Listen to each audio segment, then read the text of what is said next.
Mesdames, Messieurs, très heureux ce soir de vous rencontrer pour présenter non pas la Saint-Valentin, mais la Saint-Mémoire et sa notice. En effet, je voulais vous dire que le mémoire, c'est la résultante de 3 apports. Scientifique, c'est toutes vos recherches, vos lectures, vos webinaires, votre bibliographie en gros. Tandis que les 2 autres apports qui sont, je dirais, la masse essentielle des mémoires, c'est les apports techniques qui servent à l'ensemble des collaborateurs et les apports professionnels que nous reverrons avec Leslie tout à l'heure pour la gestion d'un cabinet comptable. On en parlera de tous les sujets qui en découlent. Alors, dans le domaine des apports techniques, il faut que vous réfléchissiez à des lois récentes. Par exemple, vous avez plusieurs lois récentes. J'ai dit l'entreprise individuelle. Si certains d'entre vous ont des bilans consolidés dans leurs travaux, il y a eu des nouveautés qui ont été publiées. 3e source d'apport technique par rapport aux nouvelles lois. Les sources viennent de l'ANC. Les nouveaux règlements et les nouvelles simplifications ou améliorations de l'ANC pour le monde associatif, même s'il y a eu déjà de nombreux mémoires, car vous savez qu'un mémoire est riche de sa différence. Et ça, c'est quand même relativement important de vous le rappeler. Autre chose, vous avez, parmi les lois récentes, vous avez une volonté du gouvernement, qui l'a rappelé d'ailleurs dans ses textes commentaires au niveau de la loi de finances 2023, c'est la volonté de développer l'épargne salariale. Au moment où les Français protestent contre la réforme de la retraite, c'est un sujet de base, parce qu'il est évident, objectivement, que quand nous avions en 1970 4,5 cotisants pour un retraité. Aujourd'hui, en 2023, en France, nous avons 30 ou 40 cotisants pour un retraité.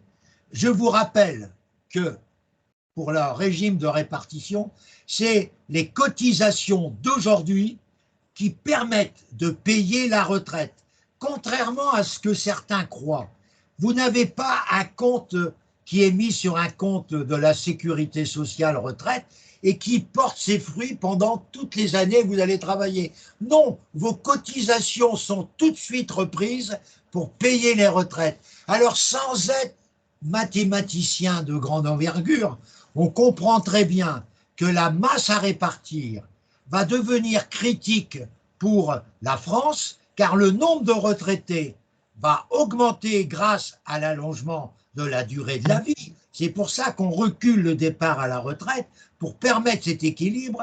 Mais il y a aussi le fait que la population active, contrairement à ce qu'on croit, ne va pas augmenter. Donc le nombre de cotisants va rester sensiblement le même, mais malheureusement, et heureusement pour des retraités comme moi, la vie va s'allonger. Vous savez que la moyenne de vie pour des hommes en France, c'est 81 ans et pour les femmes 83.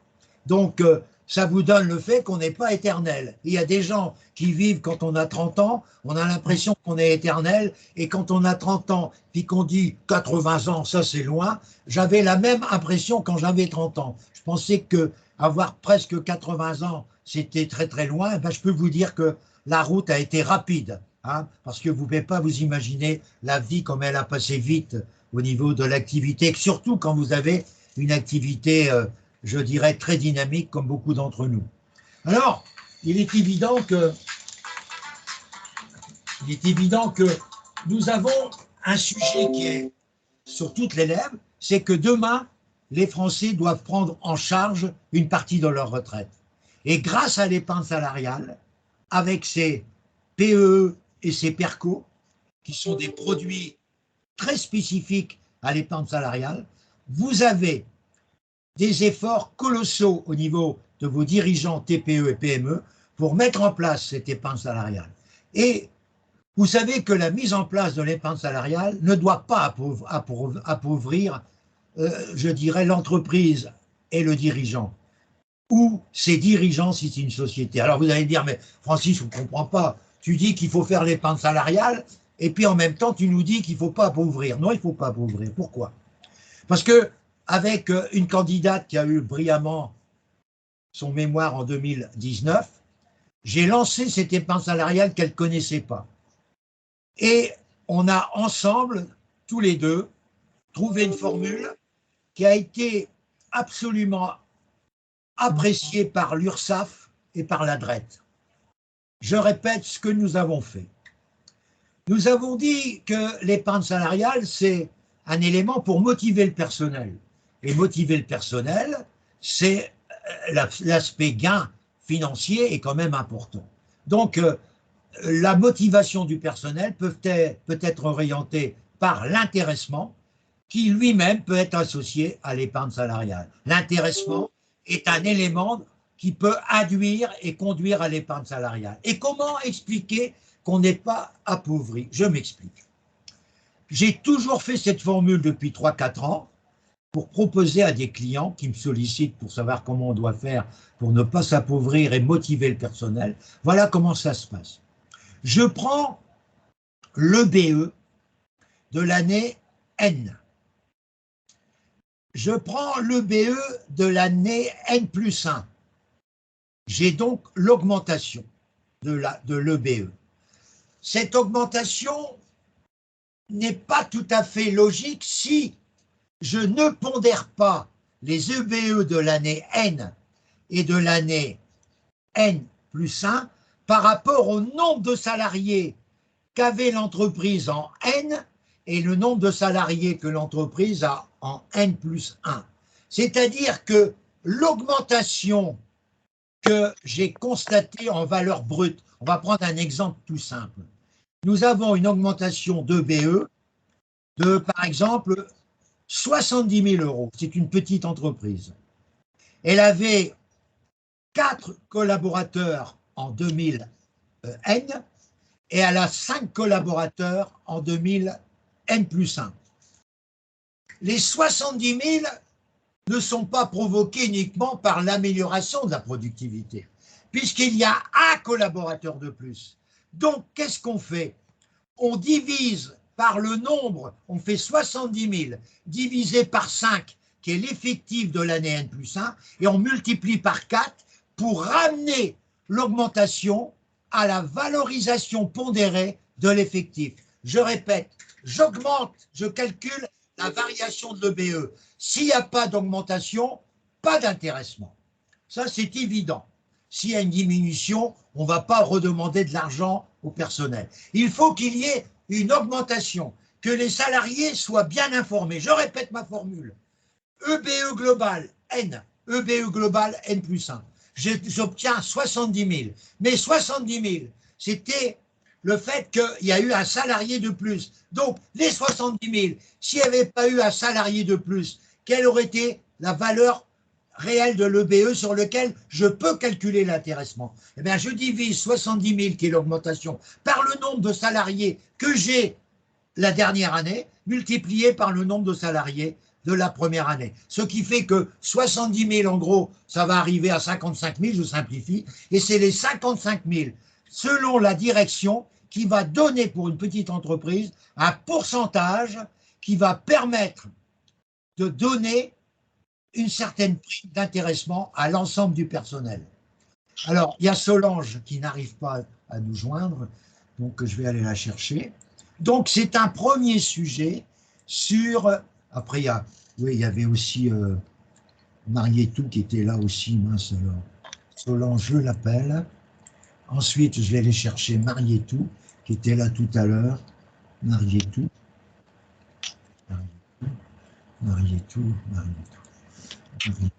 c'est des prénoms très... Je suis là, elle est là, bah c'est bien, je l'appelle. Donc, je reviens sur ma proposition, qui était de parler de l'épargne salariale comme apport technique.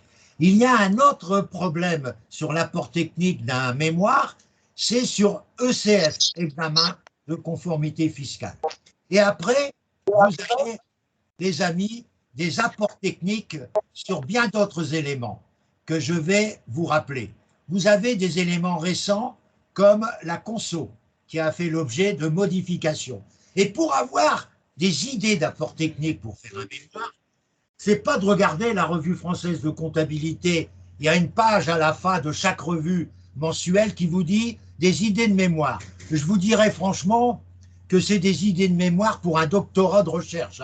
Ce n'est pas forcément des idées de mémoire pour être très pratique pour un candidat aux mémoires. Donc moi je dis que je regarde les lois récentes et je me dis, est-ce que ces lois récentes sont bien expliquées? Est-ce que je peux me permettre de les expliquer d'une manière plus professionnelle, plus intéressante pour un cabinet comptable? Car n'oubliez jamais qu'un mémoire est fait pour un cabinet comptable et non pas pour le dirigeant boulanger ou le dirigeant opticien que vous avez choisi comme activité.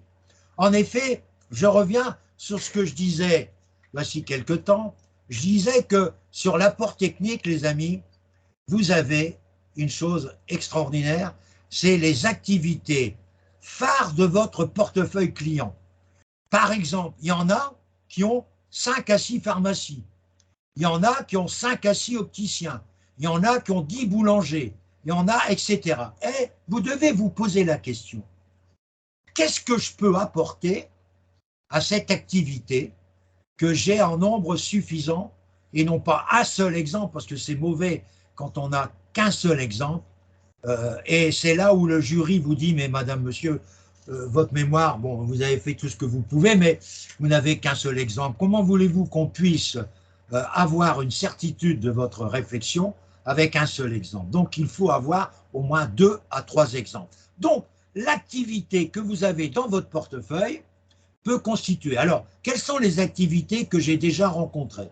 Je vous l'ai dit tout à l'heure, j'ai rencontré dans le monde commercial et artisanal, j'ai rencontré, parce qu'on va faire, vous allez voir que dans les professions libérales, il y a de choses à dire.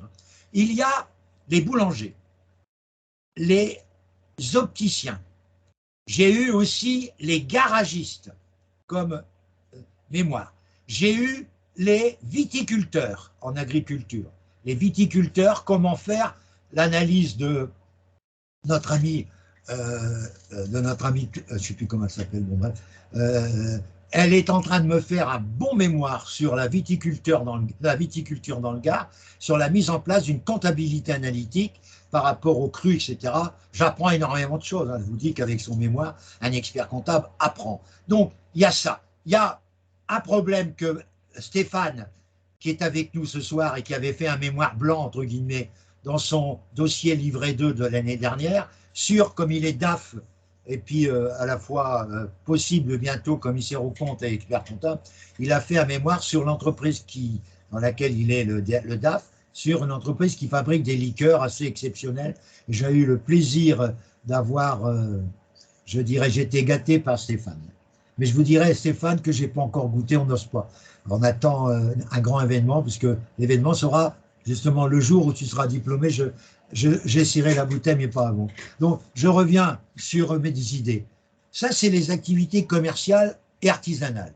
Vous avez le droit de me donner une activité. Moi, j'ai déjà eu un mémoire en tant que jury, et non pas en tant que coach, sur un élevage d'escargots.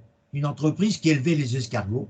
Et vous savez très bien que moi, j'adore aller manger des escargots comme entrée dans mes plats, et ça ne me dérange pas. Et j'étais très, très impressionné par ce genre de situation. Ensuite, vous avez, en dehors de l'artisan et du commerçant, vous avez le monde des professions libérales. Et c'est là où j'ai eu beaucoup également de mémoires. J'ai eu des mémoires pour le médecin libéral, au niveau de son statut juridique, et aussi de préparer l'épargne salariale dans la mesure où il avait une seule salariée, l'employé au service technique. Il a fait un mémoire exceptionnel, il a eu 16.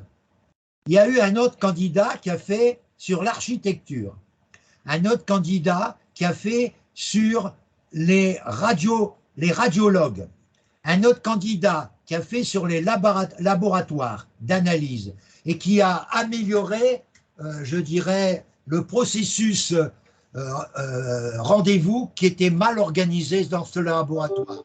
Il a eu aussi, donc, ce garçon, une très belle note au mémoire. Il y a eu également des mémoires sur le notaire.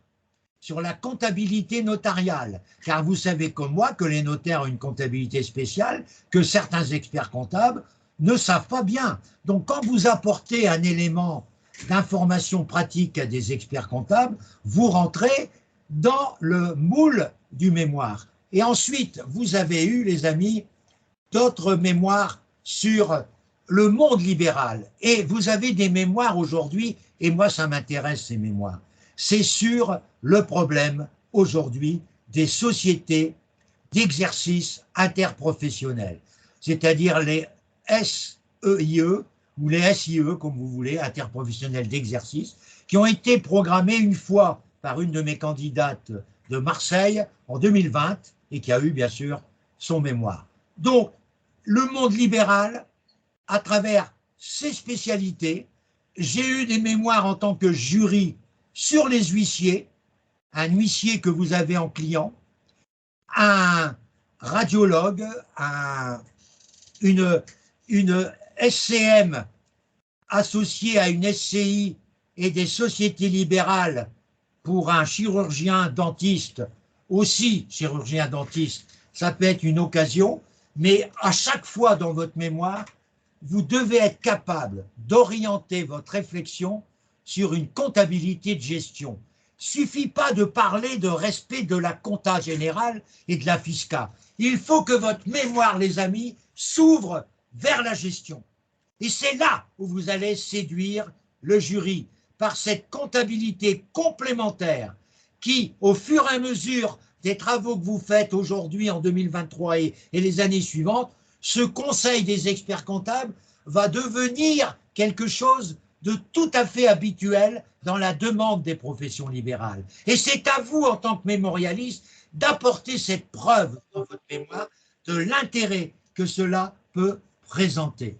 Alors, le mémoire à travers les professions, mais le mémoire à travers également certaines formes de développement en commun.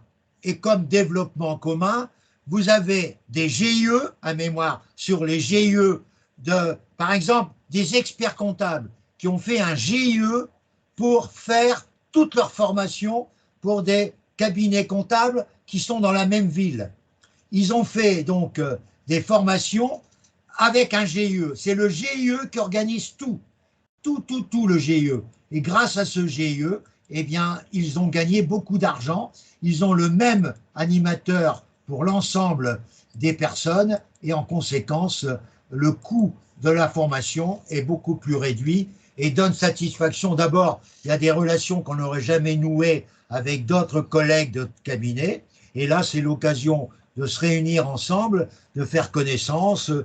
Et puis, ça donne aussi une certaine impulsion à la formation. Ça fait gagner du temps et de l'argent au cabinet. C'est un GIE. Après, vous avez des formes de regroupement qui est un succès intéressant, qui a déjà été fait par plusieurs candidats dans mon coaching. C'est la franchise. C'est la franchise. J'ai eu la dernière candidate qui a été reçue avec une franchise. C'était une candidate qui était mariée avec un agent immobilier. Et son mari était susceptible, il avait déjà 3 agences sur Paris, et il voulait se transformer en franchiseur. Hein, elle a eu ce mémoire facilement, du premier coup, et voilà. Et j'avoue que la franchise, elle n'est pas présente dans tous les domaines, mais elle a aussi un sens intéressant. D'ailleurs, à ce sujet pour la franchise, j'ai récupéré un texte impressionnant sur la revue Entreprendre, pardon. Il y avait à peu près 50 pages sur la franchise en général, mais là, vous devez vous mettre dans la peau d'une entreprise relativement solide qui veut éventuellement, j'ai bien dit qui veut éventuellement, se mettre en tant que franchiseur.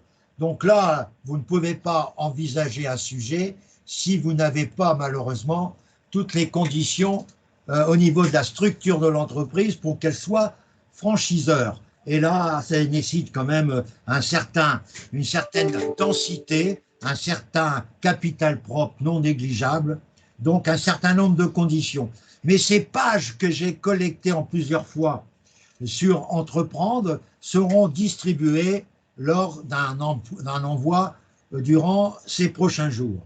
Ensuite, vous avez donc, je vous ai dit, soit des aspects techniques, je suis toujours sur les aspects techniques, je suis toujours sur les aspects techniques, et vous avez soit des activités sur lesquelles vous avez des choses à dire, ou alors des lois récentes, ou des procédures spéciales sur, par exemple, comme certains l'ont fait, sur les fusions, sur l'intégration, sur, attention, une structure très intéressante, sur la réévaluation qui a été prise ces temps derniers à cause de la pandémie pendant 2 années et qui a fait l'objet de nombreuses mesures particulières qui nous permettent, par exemple, pour des fonds de commerce, achetés durant ces périodes jusque la fin 2022 et jusque la fin 2023, de pouvoir amortir le fonds de commerce acheté pendant ces périodes. Donc, autour de la réévaluation qui a été mise en œuvre de manière très particulière post-pandémie et l'amortissement du fonds de commerce, vous avez énormément de choses à dire et énormément d'opportunités à proposer aux experts comptables pour pouvoir proposer à leurs clients ce genre de procédure au niveau du fonds de commerce.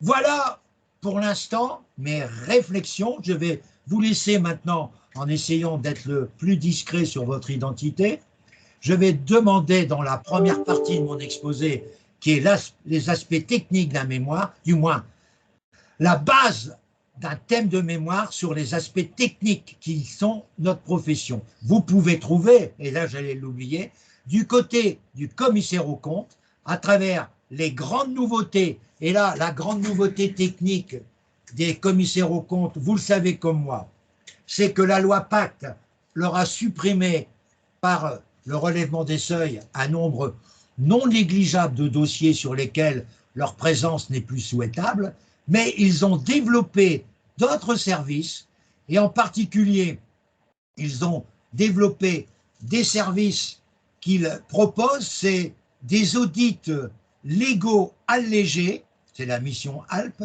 mais aussi des audits nouvelles formules pour les établissements publics.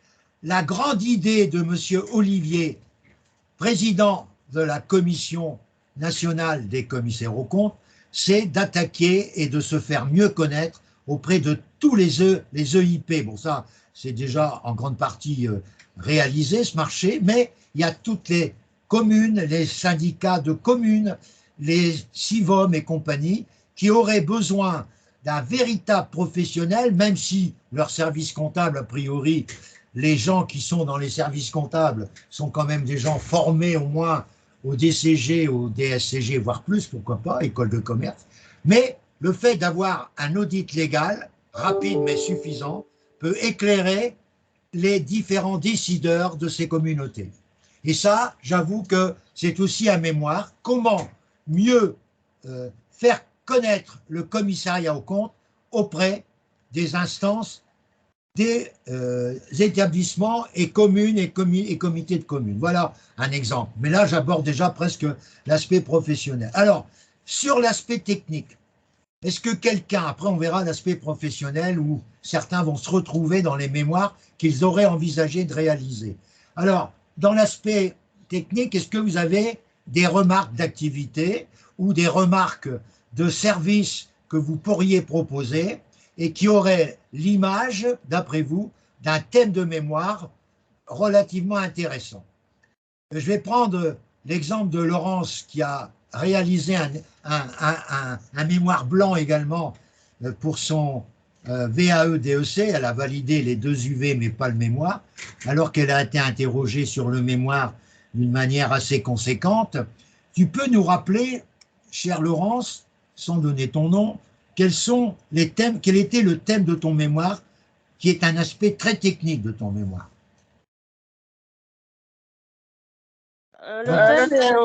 Le thème était la constitution d'un guide d'audit légal sur le calcul des provisions environnementales dans les entreprises de recyclage de métaux. Très bien, donc voyez-vous, c'est un sujet très pointue sur une activité qui fait partie de son portefeuille.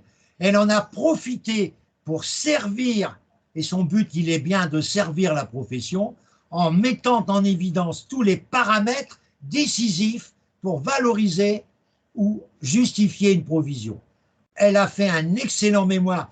Elle a plus d'énormes travaux à faire. Le jury lui a donné quelques conseils à son mémoire blanc pour qu'il devienne un mémoire officiellement acceptable. Donc, dans le cadre des apports techniques, j'ai pris l'exemple de Laurence. J'ai dit tout à l'heure l'exemple de notre ami Stéphane, qui va vous rappeler, pour que vous ayez des idées, le thème blanc de son mémoire. Stéphane, s'il te plaît. Oui, bonsoir, vous m'entendez bien? Très bien. Oui, donc pour ma part, c'était la mise en place d'un tableau de bord de gestion dynamique dans une entité qui fabrique des rhums et spiritueux, et plus largement de la mise en place de l'évolution de ce tableau de bord dynamique en proposant un guide méthodologique pour le cabinet d'expertise comptable. Bien, voilà des exemples. Et puis, je vais vous donner un autre exemple. Merci Stéphane, merci Laurence. Je vais vous donner un autre exemple. C'est celui qui a été au Maroc et qui s'occupait d'une comptabilité de Coca-Cola, qui était au Maroc, un grand fabricant de Coca-Cola décentralisé au Maroc, et qui était finalement, et ça c'était formidable, il s'est fait passer pour l'expert comptable de l'entreprise, qui venait une fois de temps en temps, alors qu'en réalité, il n'était pas expert comptable de l'entreprise, il était le DAF. C'est moi qui lui ai conseillé de quitter l'hypothèse qui était le DAF. J'ai pas voulu, j'ai simplement quitté avec lui la position, je lui ai mis expert comptable. Bon, je vous rappelle que ce gars, il avait fait 10% de son mémoire un vendredi matin.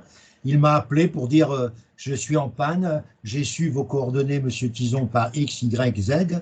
Il dit est-ce que vous êtes capable avec moi de faire mon mémoire pour lundi? J'ai dit écoute mon garçon, pour l'instant je suis encore assez à grande forme. Donc ça remonte à 2-3 ans. On a commencé vendredi matin, on a passé quelquefois 6 heures à 8 heures par jour sur ce mémoire, puisqu'on avait des rendez-vous à 5 heures le matin. Et il a déposé son mémoire le lundi. C'était encore du mémoire papier à l'époque. On devait l'envoyer par papier, par lettre commandée. Il a déposé ses 3 exemplaires de mémoire papier à 11 heures à la poste de Rabat. Il a préparé les soutenances avec moi, mais assez intensivement. Et ce garçon, je suis très heureux de vous dire qu'il a eu 16 au mémoire. Donc, je peux même vous apporter tous les messages qu'il m'a envoyés. D'ailleurs, il y a des messages qui font partie des messages de satisfaction. C'est un garçon formidable que je retrouve bien souvent parce qu'il m'envoie encore des messages assez régulièrement. Est-ce que vous, en entendant Stéphane, en entendant Laurence, est-ce que vous avez des idées, comme je pense à Dayan qui est avec nous, je ne sais plus que ton prénom, comment c'est Dayan que je peux t'appeler, mon grand. Est-ce que tu rebondis sur les aspects techniques ou t'attends les apports professionnels pour situer un peu tes objectifs? Bonsoir à tous. Moi, pour ma part, je reste figé, en fait. Je n'arrive pas à concrétiser le sujet. Est-ce que parce que je suis fatigué ou autre, ou je n'ai pas fait assez de recherches? Du coup, pour l'instant, c'est difficile pour moi, en fait, je trouve. Très bien, très bien. Bon. Alors, pour bien choisir un thème, moi je répète, il faut que le thème choisi soit en rapport avec votre activité. On ne veut pas d'imagination, on veut une réalité. Ça, c'est la première des choses. Si vous n'avez pas un portefeuille très, très, très impressionnant, avec des traditionnels sans percussion, essayez maintenant de vous rapprocher du côté professionnel qui vise l'expert comptable, c'est-à-dire qui vise la direction d'un cabinet. C'est quoi? Eh bien, c'est par exemple des mémoires qui ont été déposées, c'est améliorer le bien-être dans un cabinet comptable. Ça, c'est des mémoires qui sont des apports professionnels, sans aucun doute. Comment améliorer le bien-être dans un cabinet. Autre chose, comment trouver de nouveaux clients et développer un marketing qui soit en rapport avec la déontologie et qui permettent au cabinet de trouver de nouveaux prospects. Autre chose, la transition numérique et l'expert comptable. Le site du cabinet comptable, une vitrine avec des impacts exceptionnels. Autre thème, au niveau des collaborateurs. Comment mieux fidéliser les collaborateurs? Comment développer un nouveau service gestion de patrimoine dans un cabinet comptable? Comment un cabinet comptable pourquoi un cabinet comptable a-t-il le besoin de se spécialiser? Autre thème de réflexion. Faut-il rester un petit cabinet ou s'associer avec d'autres cabinets?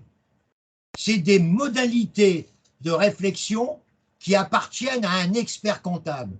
Faut-il rester petit dans son coin ou éventuellement s'associer avec d'autres confrères pour faire un plus gros cabinet et développer les compétences? Parce qu'un cabinet, sa force, ce n'est pas le nombre de collaborateurs, c'est la compétence des collaborateurs et éventuellement sa spécialité. C'est ça qui fait la différence pour les apports professionnels. Donc, à partir de là, le terme que j'ai évoqué, le bien-être, le problème du respect, de l'économie sociale et solidaire, ou de l'économie sociale que nous avons vue à plusieurs reprises dans beaucoup de sujets, c'est la RSE, ESG, économie sociale et solidaire, ESS, et tous ces éléments-là sont particulièrement prisés dans le monde de l'économie, que ce soit au niveau des grandes sociétés en France du CAC 40, on fait de plus en plus de comparaisons extra-financières qui vont améliorer l'information, mais aussi sécuriser à la fois l'environnement et la santé des collaborateurs. Tout cela, c'est dans une amélioration climat et amélioration de la santé de tous les travailleurs. Et ça, c'est quand même des objectifs que tout le monde doit partager, mais présenter sous forme d'un mémoire. Un mémoire, je rappelle, c'est 100 pages. Ce n'est pas un doctorat qui peut aller jusqu'à 1000 pages. Donc, vous n'avez pas à être un gars qui fait de la recherche en permanence sur le 16e ou 17e siècle pour savoir comment ça se passait. Ça, c'est un doctorat qui fait ça. Tandis que nous devons savoir ce qui va se passer en 2023 et ce qui va se passer jusqu'en 2030. Voilà notre champ d'intervention. Mais nous n'avons pas à revenir en 1945 et avant la guerre ou après la guerre ou entre les deux guerres. Non, nous sommes des gens qui sommes réalistes dans un mémoire. Et nous n'avons pas à faire la même démarche qu'un doctorant qui doit aller faire des recherches très lointaines pour apporter une réponse de recherche et améliorer, je dirais, la connaissance livresque et intellectuelle des lecteurs de son ouvrage, docteur. Ce docteur a fait des recherches, mais il n'a rien fait de pratique, je vous le dis tout de suite. Donc un doctorat n'est pas un élément de praticité, c'est un élément de recherche pointue. Voilà, le plus pointu possible pour mériter le titre de docteur. Voilà. En conséquence, je vous demande de bien réfléchir à ces éléments professionnels. Est-ce que dans ces éléments professionnels, certains auraient une ou plusieurs choses à me donner comme réflexion et à me donner comme, je dirais, autre proposition que celle que j'ai faite, qui peut éventuellement vous permettre de pouvoir générer une réflexion. Un autre exemple que j'ai eu en mémoire en 2019, c'est un cabinet de 7 personnes qui a racheté un cabinet de 35. Aujourd'hui, ce groupe se porte très très bien. c'est une dame qui était donc en mesure de passer son mémoire. Son mari était expert comptable. Et elle, ça faisait 8 ans qu'elle cherchait un sujet. Et c'est en discutant avec elle que j'ai trouvé, qu'on a trouvé tous les deux ce sujet. Quand elle m'a expliqué ce qu'elle avait comme projet actuellement avec son mari, j'ai dit, ben écoute, cherche plus, c'est ton thème. Voilà. Et elle a eu une très belle note aussi à ce mémoire, qui a été caractérisé comme un mémoire assez exceptionnel, le petit qui achète le gros. Donc vous imaginez, elle a fait appel aussi à des techniques comme le disque qui permet de mieux connaître les comportements des gens qui allaient rentrer dans son cabinet, j'en passe et des meilleurs, les différents chefs de service du cabinet de 35, etc., pour arriver à harmoniser à la fois les comportements et faire un relais entre les deux équipes les plus réussis possibles. A priori, il y a eu très peu de départs, 2 ou 3, mais c'était pour des retraites, ça n'a rien à voir. Mais il n'y a pas eu de départ, et donc le turnover n'est pas arrivé. Ça veut dire que tout ce qui a été mis en œuvre dans ce mémoire a été une réussite. Parce que, comme l'a dit un jour un candidat qui a passé un mémoire dont certains ont eu la copie du mémoire, c'est éviter le turnover dans un cabinet. Parce qu'un turnover, ça coûte cher. Perdre un collaborateur, il faut en rechercher un autre. Combien ça coûte pour rechercher un autre? Tout ça, c'est un coût énorme.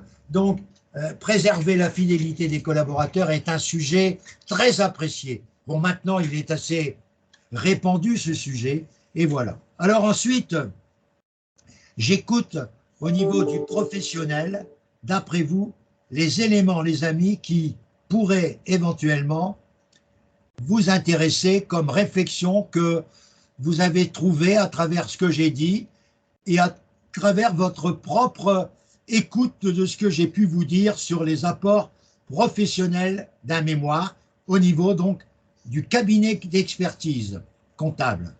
Et ça, c'est quand même des éléments sur lesquels on peut travailler beaucoup. Moi, je vous dirais qu'il y a plusieurs choses qui sont importantes.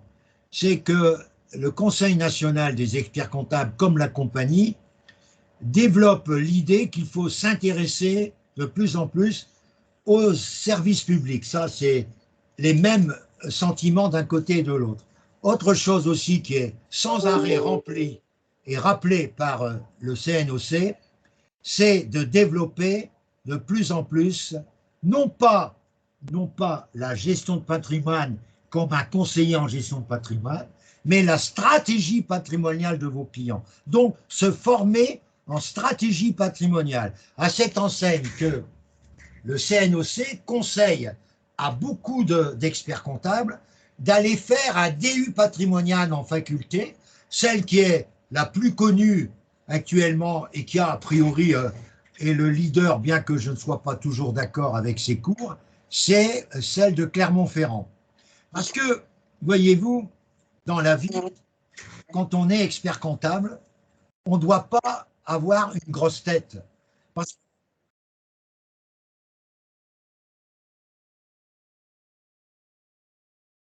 Mais qu'est-ce qui parle là?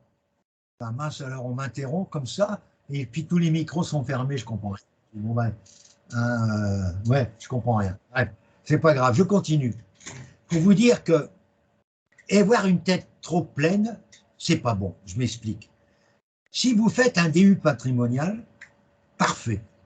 Vous allez apprendre des choses nouvelles, mais je vais vous dire une chose, les amis, 20% des choses nouvelles vont vous servir.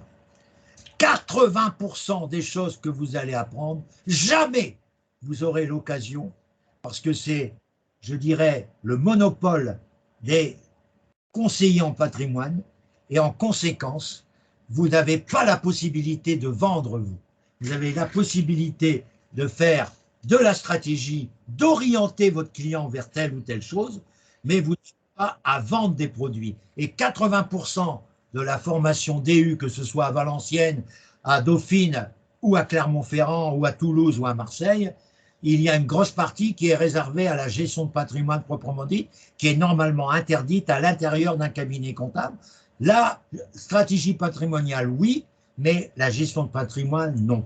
Alors, il y a souvent des mots qui sont confondus. Alors, il y a des experts comptables, n'ayons pas peur des mots, qui ont fait, comme M. Araou, une société à côté. Il s'est associé il a fait une société qui n'a rien à voir avec son cabinet, et il a fait avec un gestionnaire de patrimoine, ils ont fait une SAS à côté pour gérer le patrimoine. Alors bien souvent, bien sûr, les clients du cabinet de M. Araou, parce qu'il a repris son cabinet au départ, il avait été nommé président de BDO France et International, il a démissionné, je ne sais pas pourquoi, et il a repris son cabinet, et il est reparti dans les Pyrénées-Orientales pour rediriger son cabinet et vivre, je dirais, une expérience plus modeste que celle qui l'a amené à être président du Conseil national et être président aujourd'hui d'une fédération internationale qu'il mène avec beaucoup de brio.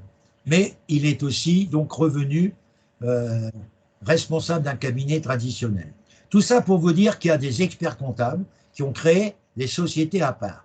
Est-ce que ça, c'est pas l'objet d'un mémoire? L'intérêt de créer une société spécialisée dans le patrimoine pour pouvoir décrocher à la fois des nouvelles missions avec cette nouvelle société, mais à la fois de dégager de nouveaux clients qui peuvent devenir clients du cabinet comptable également pour leur comptabilité. Parce qu'il y a un mot qui est très important dans les différents thèmes de mémoire, mais qui n'est pas bien appréhendé, car il a un soupçon de fraude. C'est terrible de dire ça, mais c'est la notion de défiscalisation.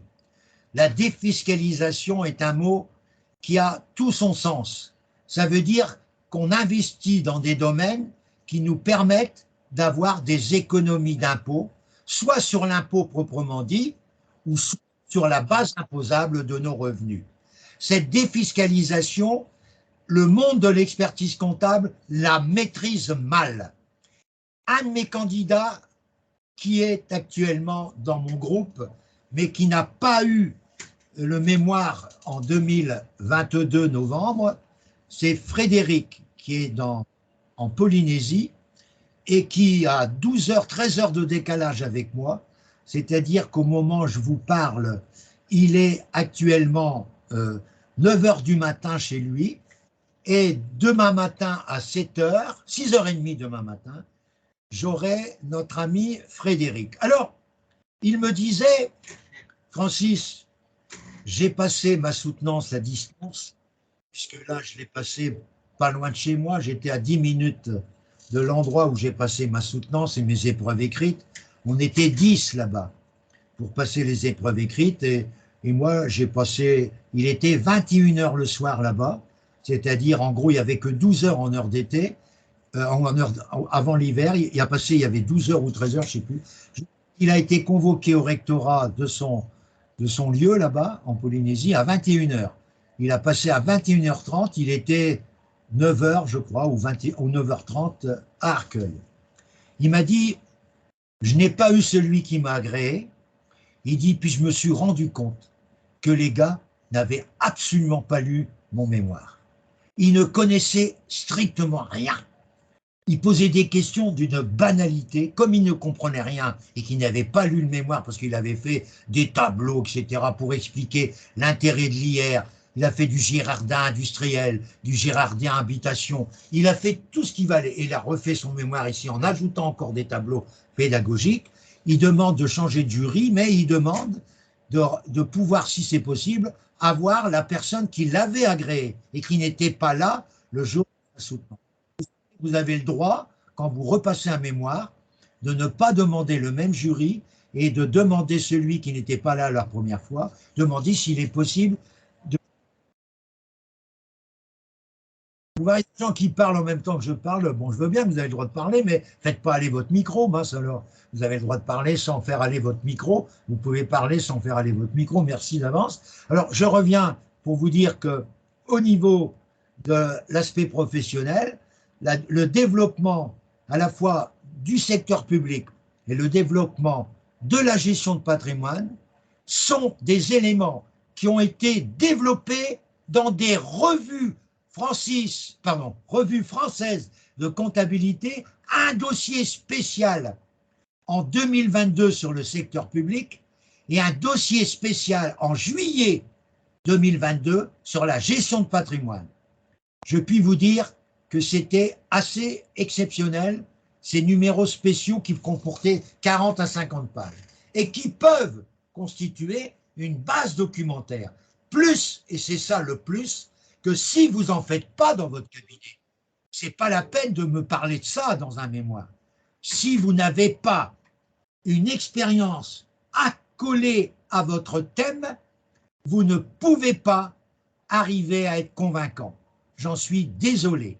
Donc, il faut que vous ayez comme objectif d'avoir éventuellement une stratégie qui accompagne un cas vécu dans votre portefeuille client ou dans l'entreprise dans laquelle vous êtes. C'est indispensable pour qu'un mémoire soit une véritable réalité. Dans les apports professionnels également, il y a le souci qu'un cabinet comptable doit mettre en œuvre plusieurs choses. Il doit mettre en œuvre une formation adaptée aux besoins de ses collaborateurs. Car pour les fidéliser, les collaborateurs, le programme de formation d'un cabinet guide de l'expert comptable pour un programme de formation capable d'augmenter les compétences et donc la rentabilité du cabinet. Plus les compétences sont importantes dans un cabinet, plus vous avez des chances d'augmenter l'image, la notoriété et la rentabilité du cabinet. Autre chose qui est très importante, j'ai dit la formation.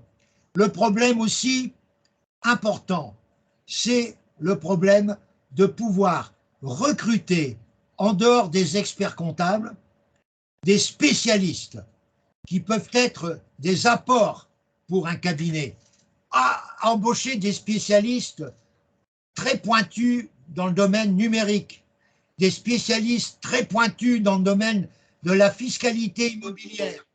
Cela, bien sûr, dépend de vos objectifs. Autre sujet que j'ai vu avec intérêt, comment améliorer son catalogue de services à mettre dans un cabinet comptable sur son site pour attirer des nouveaux prospects. Comment donc développer un catalogue de nouveaux services attrayants? Voilà tout un ensemble d'éléments qui peuvent ou qui doivent servir le lecteur expert comptable, en particulier en priorité, qui va trouver dans votre travail de mémoire un intérêt au niveau de sa propre structure, au niveau de son propre vécu professionnel. Il va y trouver des idées. Si il ne trouve que des banalités, le mémoire ne sera jamais validé.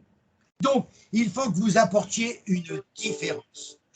Alors, avez-vous, les amis, par rapport à ce que je viens d'exprimer, avez-vous des remarques, des questions? Jonas, tu as fait un projet de mémoire sans être obligé, comme Laurence, comme Stéphane. Tu peux, s'il te plaît, sans dévoiler des secrets, nous dire le thème que tu avais choisi ou que tu as choisi, puisque tu vas me le faire corriger à partir du mois de mars. On t'écoute, Jonas. Jonas, une fois, il fait un thème sur comment mieux intéresser les TPE, PME au Bénin au niveau de l'expertise comptable. Jonas, j'essaye de t'avoir, Jonas. Ton micro, alors on t'écoute, Jonas. Tu ouvres ton micro, mon garçon. Oui, vas-y, on t'écoute. Merci pour ton coach que tu associes à chaque. Mais je m'appelle Francis. Tu es au Bénin. Au Bénin, tu veux faire des. Vas-y, vas-y. Ouais.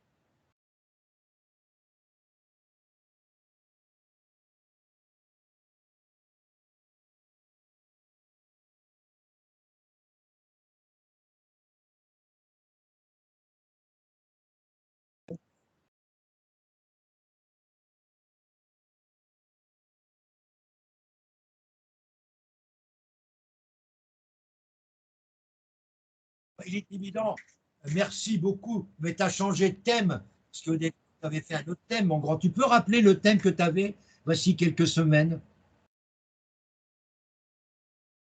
Ah bon, pardon. J'avais compris que c'était. Ouais, j'avais compris qu'il y avait. Bon, bref. Donc, le thème que vous découvrez, merci Jonas. Vas-y. Pour la. Hein, eh bien, le thème que vient de dire Jonas, eh bien, il est un thème qui peut être repris pour un Français, hein, ou pour un ami, je dirais, ivoirien, ou un ami, je dirais, marocain. Il n'y a aucun souci, hein. Si la facturation électronique est dans l'air du temps dans votre pays, eh ben, il est évident qu'on n'entend pas Jonas. C'est vrai, Jonas, il a, il a une voix de ténor. Alors, répète un peu ce que tu as dit. Les gens n'ont pas bien compris le thème de ton mémoire. Mais moi, je vois que ton micro n'est pas ouvert. C'est ça qui m'agace. Ton micro est ouvert. Vas-y, parle. Raconte ton thème.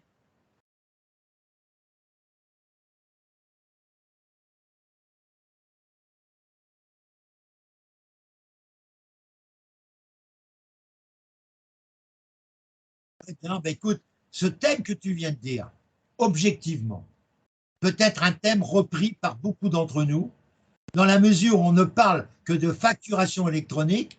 Et si vous avez, comme Leslie ou comme Laurence ou comme Stéphane, un thème qui sera évoqué avant 2024, c'est-à-dire mettez-vous dans la peau de celui qui est mémorialiste aujourd'hui, qui va passer avant 2024.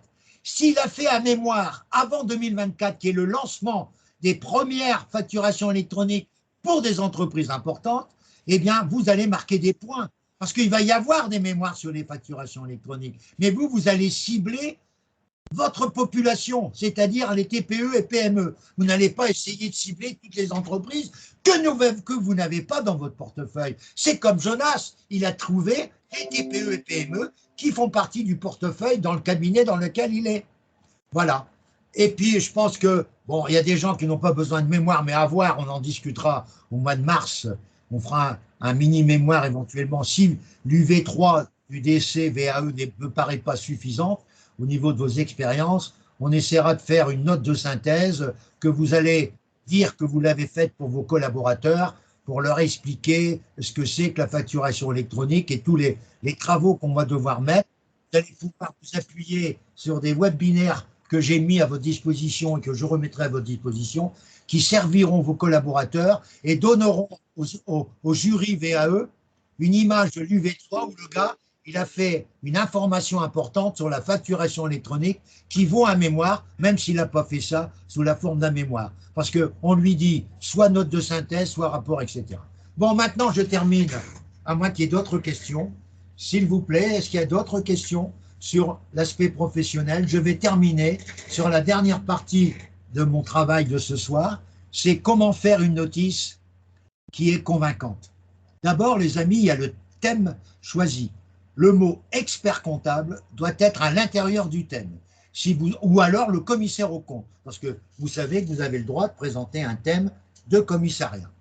Je vous rappelle que pour les DEC VAE, j'ai fait le forcing pour que vous puissiez passer les épreuves de DEC VAE en octobre et passer les épreuves de CAC en octobre en demandant un décalage des dates pour pas qu'il y ait collusion des dates et que mes candidats DEC VAE puissent, s'ils le veulent, c'est pas une obligation, c'est une invitation, il n'y a pas de coût supplémentaire, c'est une invitation pour passer les épreuves écrites du CAC qu'on va voir ensemble, bien sûr, quand il le faudra, aussi bien en DEC traditionnel qu'en DEC VAE, surtout pour les DEC VAE qui seront invités. Même les DEC traditionnels peuvent aussi, bien que le mémoire ait lieu qu'en mai, ils peuvent passer s'ils sont reçus, ça ne sert à rien, vous me direz, s'ils sont reçus en juillet, ça ne sert pas à grand-chose, mais s'ils veulent améliorer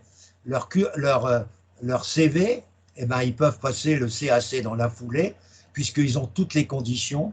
Ils auraient forcément fait le stage de 3 ans, ils auraient au moins passé les 2 épreuves écrites du DEC reçues, puisqu'ils seraient reçus, ils auraient déjà le diplôme, ils pourraient s'amuser à passer le CAC, ce serait vraiment quelque chose qui pourrait vous apporter, à mes yeux, à plus sans faire de travaux supplémentaires dans votre révision. Alors, je voudrais maintenant aborder la notice. D'abord, je vous ai dit que le thème, faites attention, il doit avoir le mot expert comptable et deux mots qui sont souvent accolés, c'est un guide pratique et méthodologie. Ce sont des mots qu'on retrouve dans beaucoup de domaines et à vous de trouver des thèmes qui soient parlants et qui valorisent soit le commissaire, soit l'expert comptable. Et vous devez toujours trouver un titre qui est orienté vers les lecteurs prioritaires qui sont les experts comptables et non personne d'autre. C'est les experts comptables qui sont les prioritaires de vos travaux. Ensuite, vous savez qu'une notice se décompose en 4 grandes parties. La première partie, c'est l'intérêt du sujet. C'est-à-dire, en un mot, vous devez expliquer quels sont les éléments objectifs qui ont provoqué le fait de présenter ce thème. Ça peut être un client, ça peut être un incident, ça peut être votre réunion au congrès des experts comptables où vous avez eu une conférence qui vous a marqué, ça peut être participation à un webinaire. Il faut que vous ayez un intérêt, mais expliquer l'origine qui a provoqué le thème que vous proposez aujourd'hui dans ce mémoire.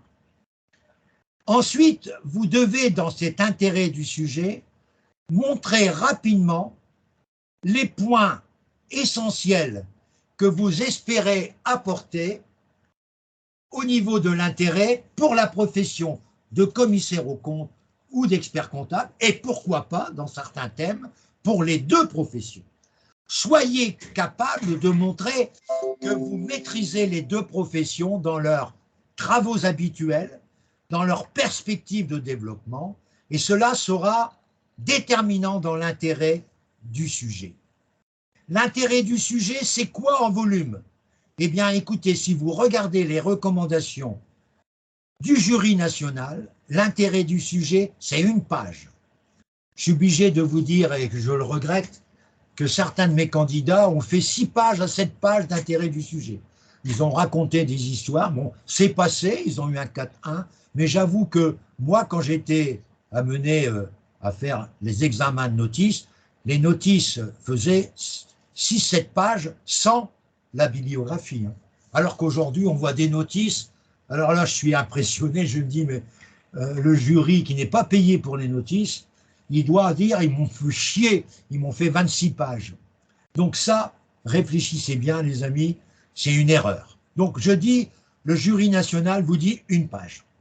Et plus vous êtes concis, mieux vous allez avoir un 4-1.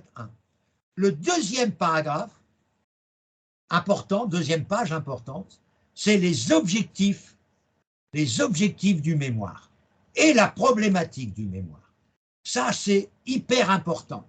Vous devez expliquer ce que vous envisagez d'apporter réellement à la profession et que vous allez, dans cette deuxième partie objectif qui fait 1 page et demie, vous allez rappeler vos principaux objectifs en tant que professionnel du commissariat ou de l'expertise et des deux, et vous allez annoncer la problématique de votre mémoire avec une phrase qui est une phrase interrogative, parce que le rôle d'un mémoire, c'est de répondre à votre problématique.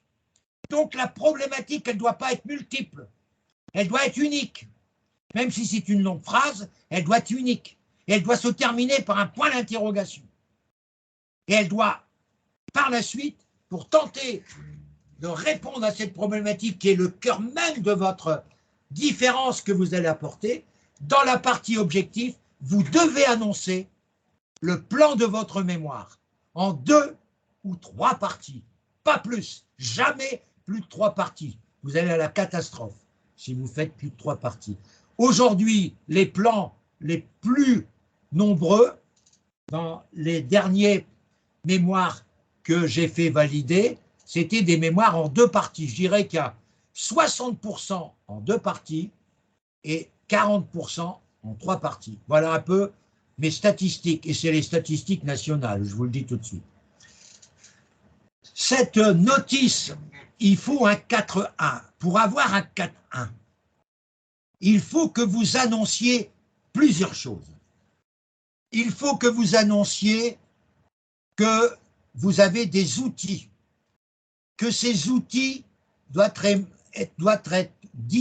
être indiqués dans votre objectif d'apporter des outils ou ce qu'on appelle des apports concrets, mais apports concrets et outils, ça se conjugue, et que vous voulez démontrer aussi que ce que vous apportez au cabinet comptable, parce que là c'est important ce que je vais vous dire, c'est rentable pour le cabinet, la mission que vous proposez, ou le travail que vous proposez. Parce que si vous oubliez de démontrer que votre objectif, c'est d'être rentable, vous vous privez d'un 4.1 immédiatement.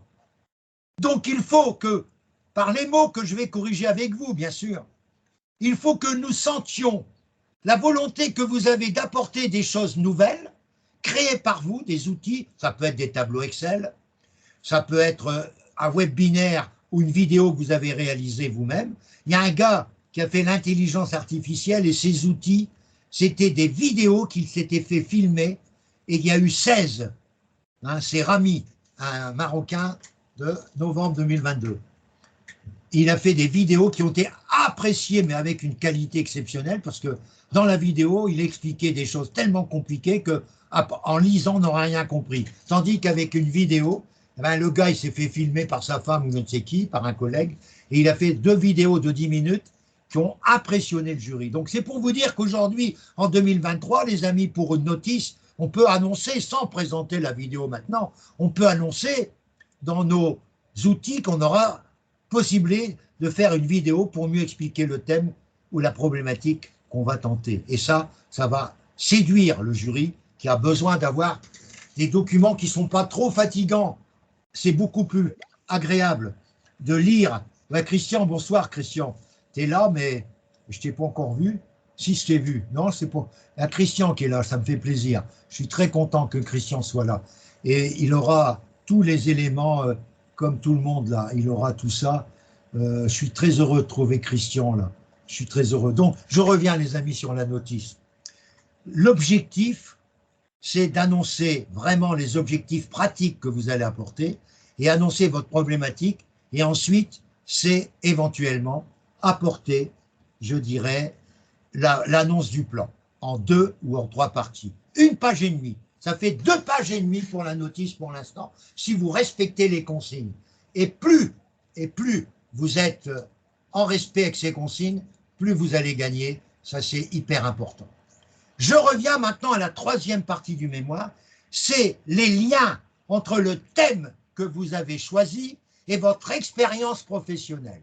Ça, c'est extrêmement important de dire combien vous avez vécu d'expérience sur le thème que vous avez proposé.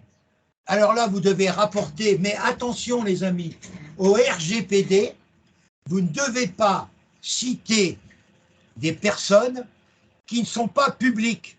C'est-à-dire, par exemple, vous connaissez un expert comptable, mais qui n'a jamais rien écrit de public.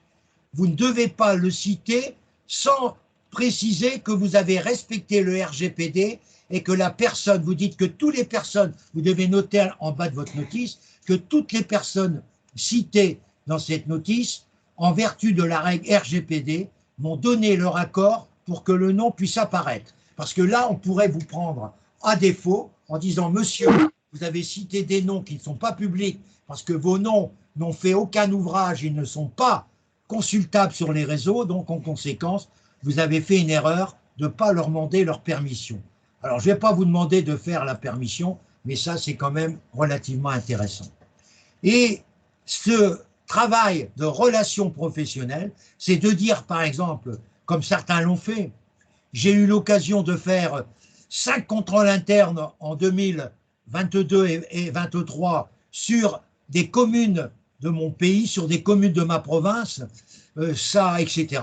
Si vous avez un sujet sur les investissements publics. Je ne vais pas revenir sur ma conférence qui va durer presque 2 heures, mais je vais simplement vous dire de réécouter cette conférence sur les aspects techniques d'un mémoire, c'est-à-dire le choix d'un mémoire sur les aspects techniques qu'on demande à un expert et le choix d'un thème sur les apports professionnels. Et je sais, par exemple, en regardant les personnes qui sont avec moi, que Leslie boit du petit lait parce qu'elle est en train d'avoir un projet sur un apport professionnel de ce que j'appelle le bien-être dans un cabinet et tout un ensemble de développement.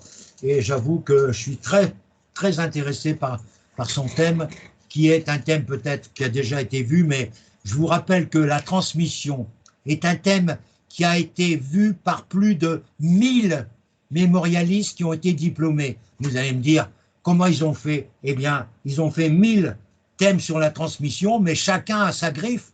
Ça peut être quoi comme griffe? Ben, ça peut être le volume de l'activité, ça peut être la pédagogie présentée pour rendre la transmission plus agréable et plus facile à mettre en place pour un cabinet.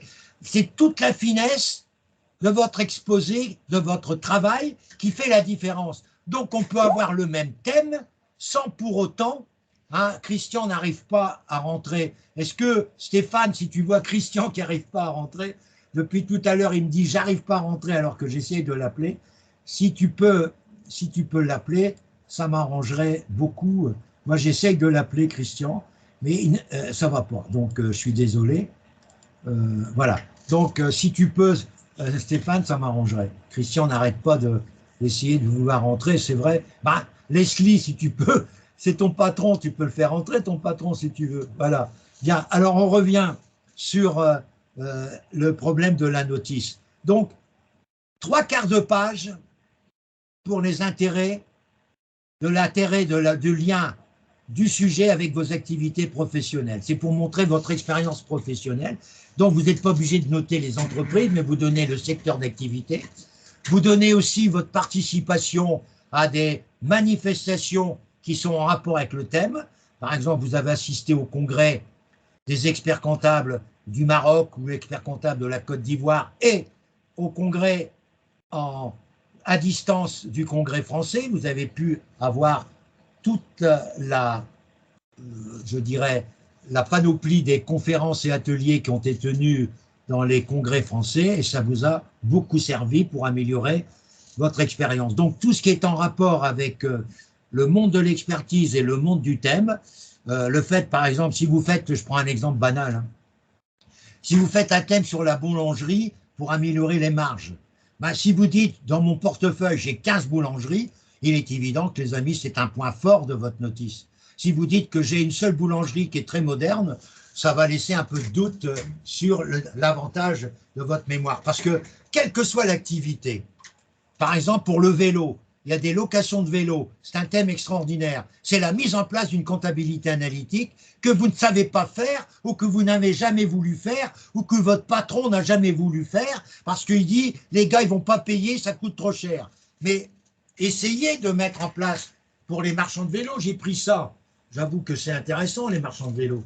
Mais il est évident que ces marchands de vélo qui font des locations de vélo, les locations de bateaux, moi j'ai des clients, j'avais des clients qui louaient des bateaux à Cap d'Agde, par exemple, c'était formidable. Bon, il y a Christian qui m'appelle, je sais, mais si je l'appelle, je vous coupe de tout le monde, donc je ne peux pas le prendre. Donc, il y a des clients que vous pouvez trouver, mais la base même de ces clients, pour les améliorer, moi je le dis pour moi, c'est exactement ça. Hein. Les clients, c'est tout simplement de parler de gestion, parce qu'on ne parle pas assez de gestion avec eux. Et c'est ça qu'il faut faire. C'est parler de gestion, et c'est là que vous allez, sur une activité proprement dite, apporter quelque chose de nouveau. Ensuite, les amis, c'est les rapports, c'est les liens que vous avez avec certains professionnels, 4e partie, c'est les liens que vous avez avec certains professionnels, les rapports que vous avez avec les instances régionales ou nationales, c'est-à-dire les rapports que vous avez avec tous les partenaires du monde du commissariat et du monde de, bien sûr, de l'expertise comptable, au niveau des confrères, sans citer de nom, mais s'ils sont les présidents du conseil, ils sont publics, donc vous avez le droit de le dire, que vous nouez des conseils avec le conseil régional, que vous nouez des conseils avec le conseil national de votre pays, que vous avez la possibilité de participer à des commissions de votre ordre national, comme Christian par exemple, qui dit « je fais partie de la commission numérique de mon conseil régional au Cameroun ou en Côte d'Ivoire pour certains autres, comme Solange ». Tout ça, à la fois pour la VAE, Christian y connaît, mais aussi pour le DEC au moment de la notice, ça marque des points tout ça. Plus vous avez de rapports avec les instances ordinales ou CNCC, plus c'est important. Et je vous rappelle que dans votre bibliographie, qu'on verra dans quelques secondes, il faut que vous notiez tous les sites relatifs à la profession que hier soir, notre amie Natacha nous a renvoyé des nouveaux sites, des liens sur ANC, sur les DAF, les directeurs financiers, qui sont des sites intéressants, qui vont renforcer votre bibliographie Internet. Et les syndicats, qu'il ne faut pas oublier, les 2 syndicats français, parce que n'oubliez pas que la profession comptable en France est syndiquée à 80%, alors qu'en France, les salariés français du privé sont syndiqués à 8%. Donc quand on voit ce qui se passe en France pour la retraite, animés par des syndicats, il n'y a que 8% de ceux qui défilent qui sont syndiqués. Par contre, si les experts comptables défilaient, 80% d'entre eux sont syndiqués, soit à l'ECF, soit à l'IFEC. Donc, quand vous êtes devant un jury, quelquefois, il y a 2 experts comptables. Il y a un des 2, c'est assuré à 100%, qui est syndiqué. L'autre, peut-être pas, mais vous avez un gars syndiqué. Quand vous parlez, que vous consultez les sites des 2 syndicats en disant que j'apprécie les 2, vous marquez des points. Ça, c'est l'astuce de Francis. C'est de parler des syndicats. Même si vous êtes, je dirais, de nationalité ou vous travaillez dans un pays africain, dites que vous regardez les sites, car les sites des experts comptables des syndicats sont très complémentaires et ils nous apportent beaucoup d'informations. Ils font des webinaires gratuits, ils font des congrès avec des thèmes qu'ils nous présentent gratuitement après. Ils font le renvoi des conférences qu'ils ont agréablement. Ils font tous les 2 un congrès annuel avant le congrès des experts vers le mois de juin-juillet, tous les ans. Ou tous les 2 ans pour un, je ne me rappelle plus, mais il y en a un qui fait tous les ans, il y en a un qui fait tous les 2 ans. Je crois que c'est ECF tous les ans et l'IFEC tous les 2 ans. Je sais que le congrès cette année pour les experts comptables aura lieu à Montpellier et que d'autres congrès des cabinets comptables auront lieu à Deauville pour certains et à Biarritz. Donc c'est pour vous dire qu'il y a des villes attractives en mois de juin, Biarritz ou Deauville au mois de juin, c'est agréable autant que faire se peut.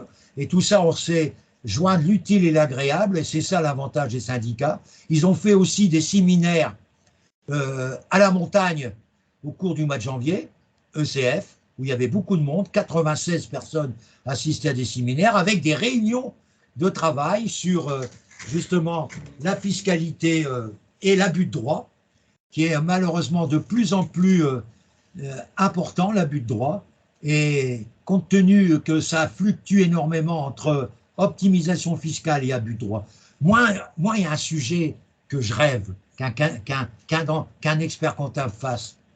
La comparaison entre optimisation fiscale, abus de droit et évasion fiscale, un guide pour l'expert comptable. Entre l'abus de droit et l'optimisation fiscale, vous pourriez rendre des services, si vous avez cette volonté de faire des recherches, une volonté d'apporter, parce qu'il faut réfléchir. Qu'est-ce que j'apporte au cabinet comptable en faisant tel thème? Est-ce que j'apporte des choses vraiment concrètes? Je me mets dans la peau de l'expert comptable qui va lire mon mémoire. Est-ce que je lui apporte des choses? Si vous dites que je lui apporte des choses qu'il connaît déjà, ben vous pouvez être certain que vous n'aurez pas un 4-1 facilement. On vous dira manque de personnalité, vous ne faites que des descriptions et vous ne faites pas de construction, on ne sent pas votre apport personnel. Voilà ce qu'on vous dira pour vous mettre un 4-2, voire alors plus grave, un 4-3. Parce qu'il y a des 4-3 qui se discutent. Moi, je vais vous dire une chose. Moi, j'ai vraiment des griefs sur certains jurys qui sont affreux. Et je prends un exemple d'une fille du Cameroun. Elle fait un mémoire sur le guide de l'expert comptable pour maîtriser mieux les budgets des services publics au Cameroun. Elle envoie sa notice et moi je la trouve très bien. Vous savez ce qu'elle a répondu, le jury qui a mis un 4-3? Voilà ce qu'elle a répondu. Madame, vous êtes en train de passer un examen en France. Ce qui se passe au Cameroun ne m'intéresse pas du tout. Merci de trouver un sujet plus adapté à la France.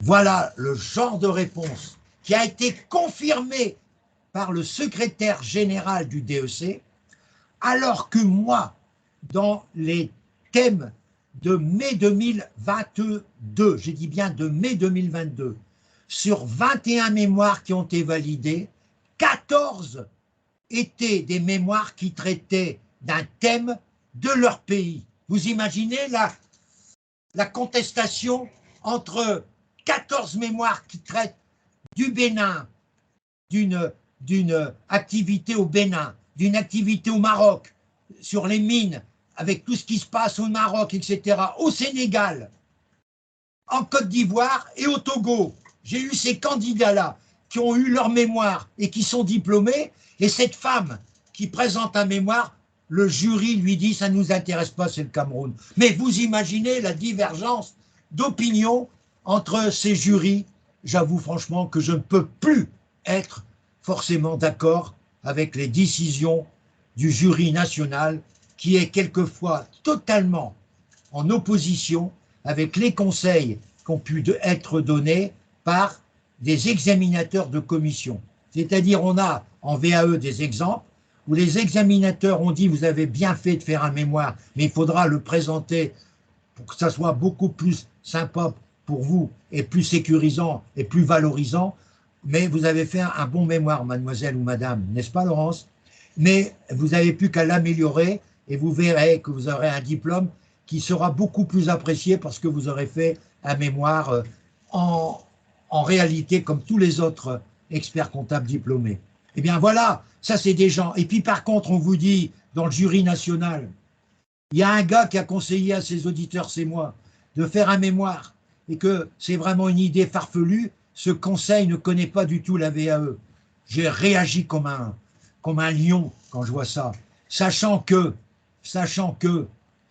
on a finalement obtenu des candidats qui ont eu l'UV1 et l'UV2 grâce justement aux cours qu'ils ont suivis en DFT formation en UV1 et UV2, mais on a été massacré au niveau du mémoire par le jury national. Parce que je vais vous dire une chose, il y a un candidat en commission, il avait eu les 3 validations. Je peux vous le dire aujourd'hui, il s'appelle Georges. Certains le connaissent, Christian le connaît puisqu'il a passé le même jour que lui. Georges avait les 3 validations. Le gars qui faisait partie du jury, il a eu la gentillesse de me dire, tu sais là, tu m'envoyais une photo là, avec 2 gars qui étaient en chemise, là, 2 garçons là, qui venaient de l'Afrique. Il y en a le petit, le plus petit là, celui à gauche là, qui avait une belle cravate rouge. Et je l'ai eu dans mon... Et on l'a validé complètement, ces 3 UV. Eh bien, le jury national a regardé les décisions des commissions et il a enlevé à Georges la validation de l'UV3. Voilà ce qui s'est passé, je le dis aujourd'hui. Vous comprenez que j'ai les boules. Et j'avais annoncé à Georges qu'il était diplômé, moi. Alors vous imaginez, je n'avais pas le droit de le dire, mais il était diplômé, je l'avais su quelques jours après son passage, par mon ami là. Donc vous imaginez que il a été surpris parce que je lui ai dit, écoute, je ne comprends plus mon cher ami, tu me dis que tu as validé. Il dit, je ne comprends pas, il dit, c'est pas moi, je te jure, hein. Nous on avait validé les 3, tu me connais, hein. Il dit, je raconte pas de bistoule quand je te dis ça, hein. Ben, je dis, oui, mais tu as vu, ils ont vu que c'était peut-être Francis Tison qui avait fait le mémoire en blanc, etc. Et ils l'ont balayé son UV3. Et donc il est obligé de repasser.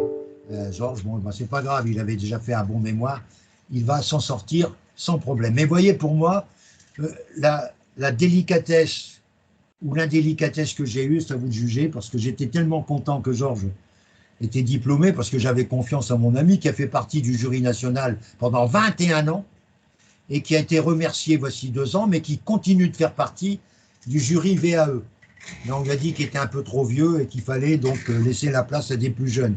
Et le plus jeune qu'il a remplacé est 3 ans plus âgé que lui. Donc vous imaginez les décisions, comment elles sont prises. Bon bref, je m'arrête là parce que je pourrais faire un roman. Alors je reviens maintenant à la notice. Une fois que vous avez fait la partie littéraire, moi, Francis Tison, j'ajoute une 5e partie qui s'appelle l'originalité du mémoire, dans laquelle partie je vous fais un petit texte car je regarde bibliothèque et j'explique pourquoi vous êtes original, à travers ce que vous m'avez décrit, pourquoi vous êtes original par rapport à d'autres mémoires.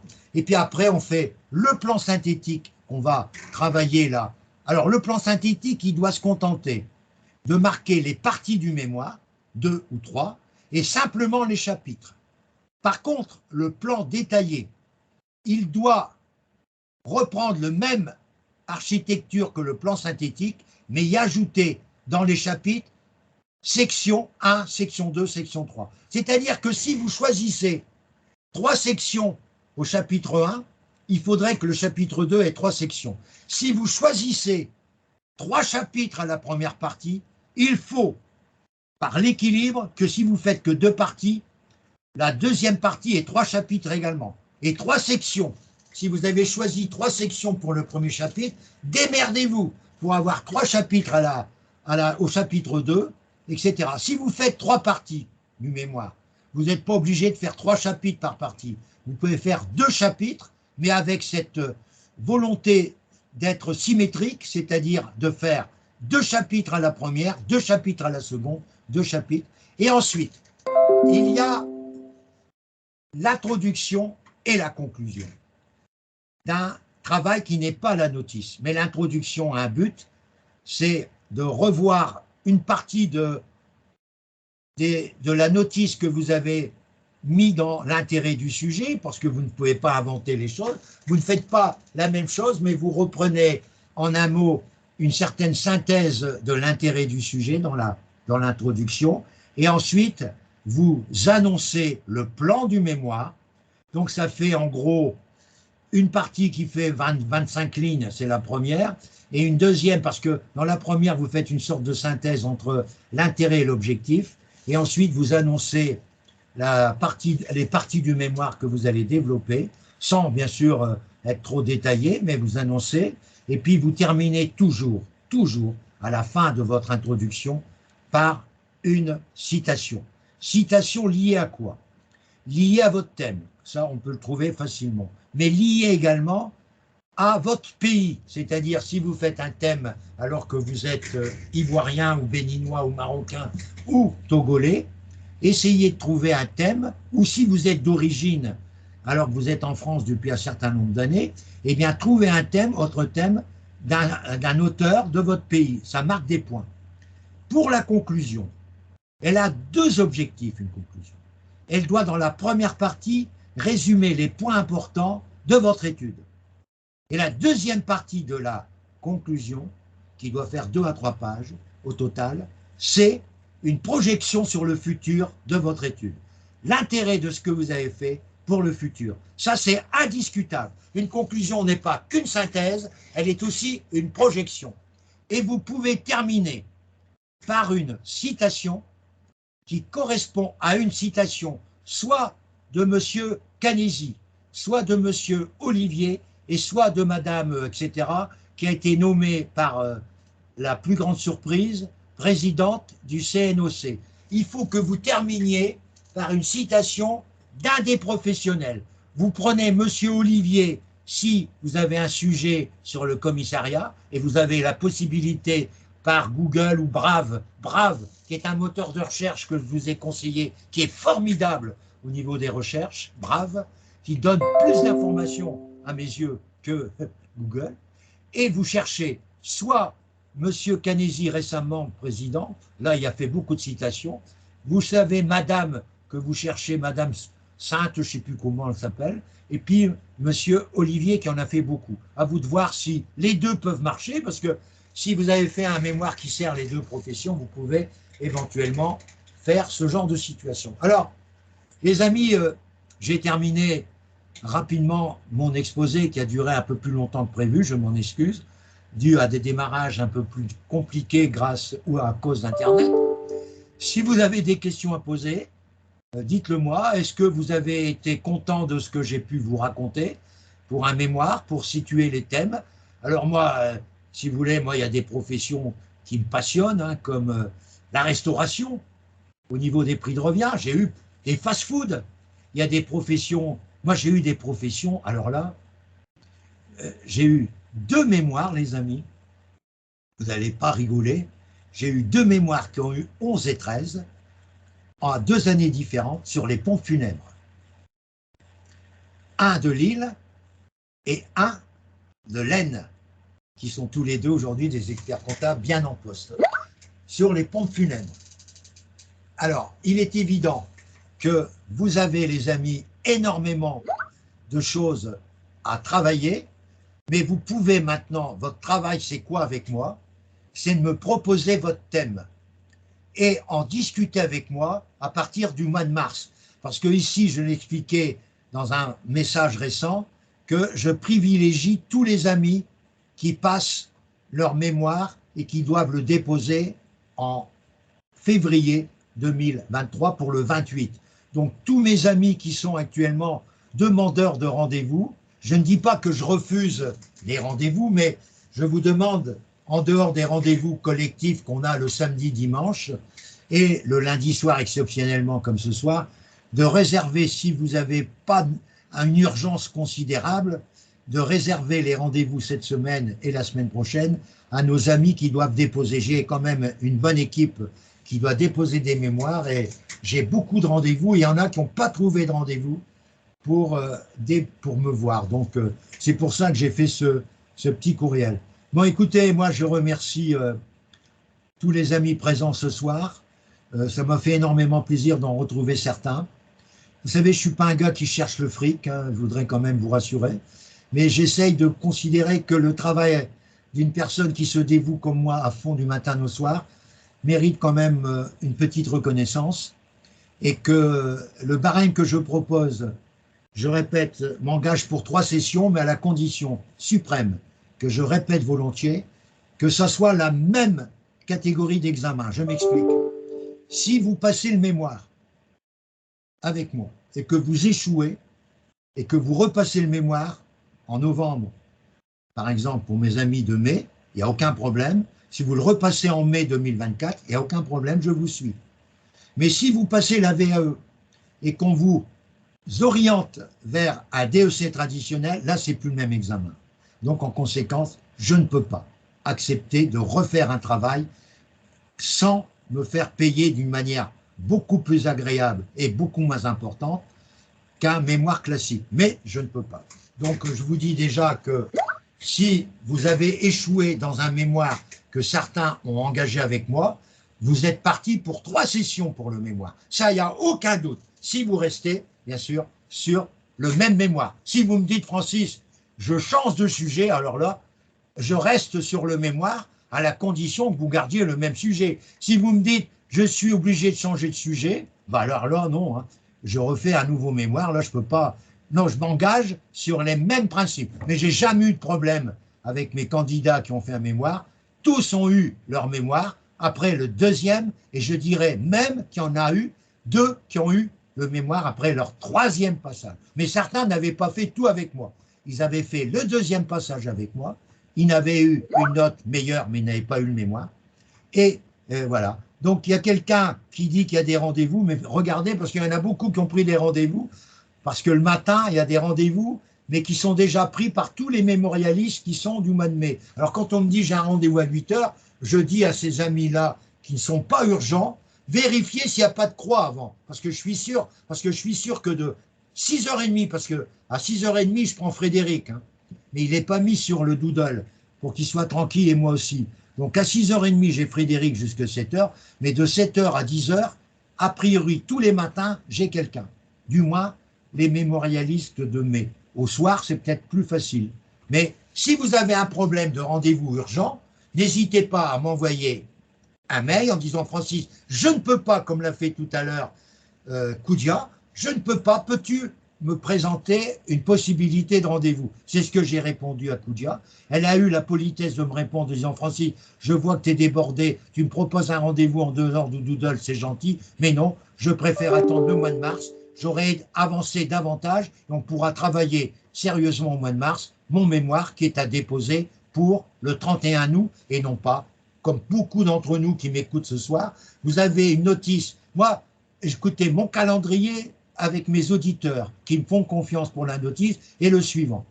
Je souhaiterais que toutes les notices de mes amis qui sont là ce soir soient déposées pour un mémoire officiel, il y en a beaucoup qui sont là, pour le 31 mars, et que nous puissions commencer à travailler le mémoire de mars à juin à fond pour terminer ensuite la relecture complète vers la deuxième quinzaine du mois de juillet et la deuxième quinzaine du mois d'août. On va s'accorder un peu de détente pour pas qu'on soit tous en train de travailler au mois d'août comme des dingues et finir le mémoire pour le 31 août. Non, on l'enverra éventuellement 30 août, mais on aura bien terminé la plupart des mémoires pour le 30 juin. Voilà ce que je veux, c'est mon point de vue, parce que moi j'ai aussi la VAE à m'occuper, et aussi bien sûr les exposés VAE que certains connaissent. Donc pour les DEC VAE, il y aura les exposés qui seront préparés avec mes deux collègues Claude et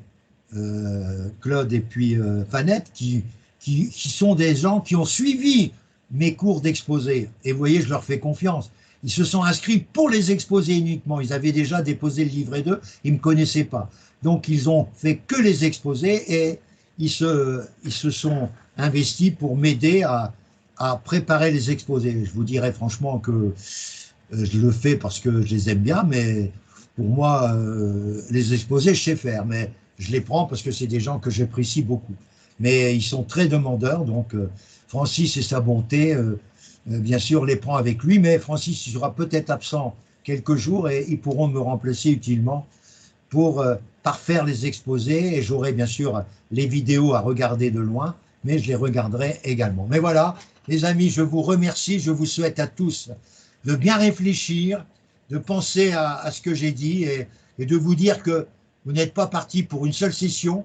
Normalement, si, parce qu'on va mettre tout le paquet pour qu'il n'y ait qu'une seule session. Mais Francis, il sera avec vous. S'il le faut, j'ai bien dit, mais ça, c'est un cas rarissime que je ne veux pas. C'est le cas le plus minoritaire. Hein. Regardez, 26 l'an dernier, c'est mon plus mauvais résultat depuis 2-3 ans. 19 qui ont eu le DEC et 20 qui ont eu le mémoire. Donc, c'est pas terrible, il y en a 6 qui n'ont pas eu. Ça m'agace. Alors que qu'en mai, j'ai eu 21 mémoires, 21 candidats reçus sur 22. Donc 21 mémoires et 22 candidats et 21 reçus. Vous imaginez, c'était quand même brillant. Mais là, en novembre, j'ai eu quelques défaillances. Ça m'a énervé parce que, c'est-à-dire que des défaillances provoquées par, je dirais, des mémoires qui étaient... Il y a des candidats qui étaient dans ma liste, attention, je vous le dis quand même, qui m'ont sollicité uniquement pour la soutenance. Donc, ils ont eu dans les commentaires que leur soutenance était bonne, mais ne pouvaient pas compenser les insuffisances du mémoire.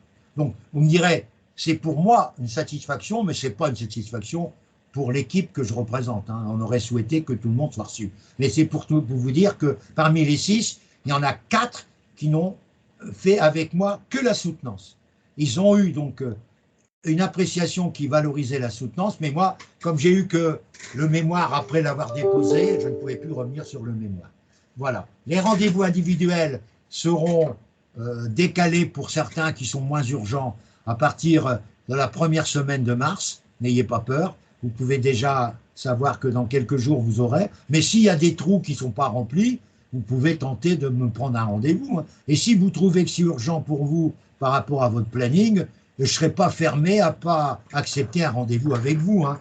N'est-ce pas, mon ami Jonas, qui essaye d'avoir un rendez-vous le plus vite possible. Bon, bref.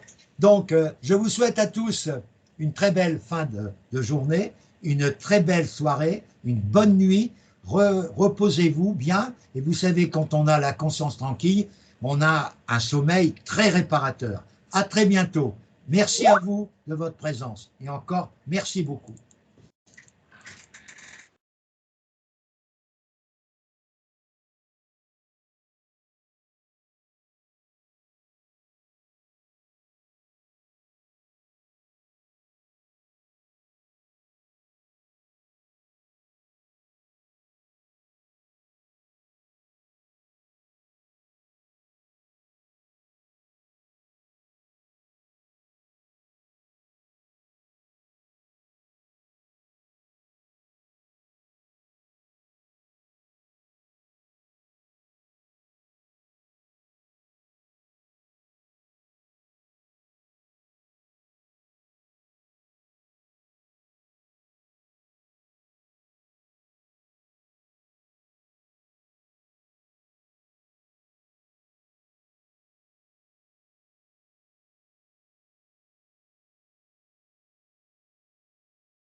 bon, c'est bon.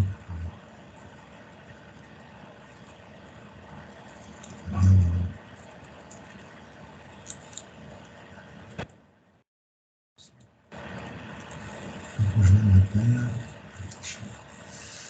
Donc ici.